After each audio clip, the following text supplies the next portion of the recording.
La Pierramenta, 38e du nom, acte final.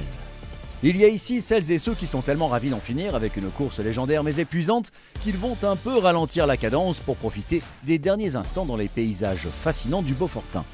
Et puis il y a les Beaufortains de haut de tableau qui eux vont tenter d'encore accélérer la cadence pour savourer la victoire finale. La paire William Bonmardion-Xavier Gachet attend ça depuis la petite dizaine d'années qu'ils courent ensemble. Alors on va au col de la Forclaz. Notre fils fait la Pierramenta pour la première fois, donc on est venu en tribu. À partir du moment où on partage le même loisir, eh bien voilà, on éprouve beaucoup de plaisir à venir à Arèche.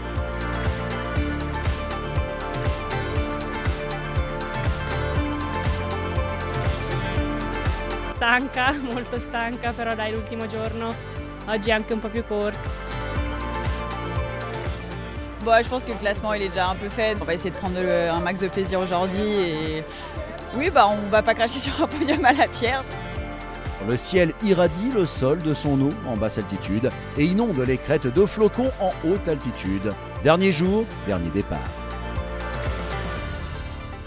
À l'assaut de la 4e et dernière étape de la Pierramenta, le col de la Forclaz est le lieu de passage obligé du jour. Une haie d'honneur de spectateurs montés aux aurores soutenir les engagés de la Pierramenta.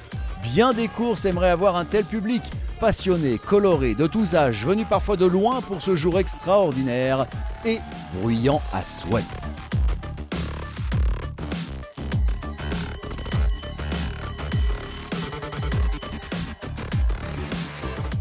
William Bonmardion-Xavier Gachet, les héritiers des grands noms de la pierre, sont à la maison en tête du général avec une trentaine de secondes d'avance sur le duo italien Davide Magnini et Robert Antonioli. Une paire franco-beaufortaine enflammée par l'idée d'enfin la gagner et repasser devant. Ils ne courent pas sur les crêtes, non, comprenez-les, ils volent, survoltés à une poignée de minutes de l'exploit ultime. En élite dame, malgré leur avance confortable, Axel Gachet-Mollaret et Emilia Ropp ne baissent pas de rythme. Derrière elles, les Françaises Lorna Bonnell et Celia Peria-Pesset non plus.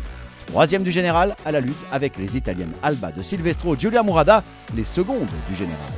La bataille épique pour la victoire touche à sa fin. Dans les derniers kilomètres, les deux premières équipes du général sont au coude à coude, mais les copains de cordée, amis à la vie comme à la Pierra, William Bonmardion et Xavier Gachet peuvent exulter et se bousculer de joie. La 38e Pierra est pour eux. On n'avait pas envie de la louper et en même temps tout était possible dans un sens comme dans l'autre. On savait que personne n'allait lâcher et on est vraiment content d'y arriver. Axel Gachet-Mollaret et Emilia Ropp peuvent exulter. Fait rarissime, c'est une bande de copains français qui s'avance vers les podiums hommes et femmes.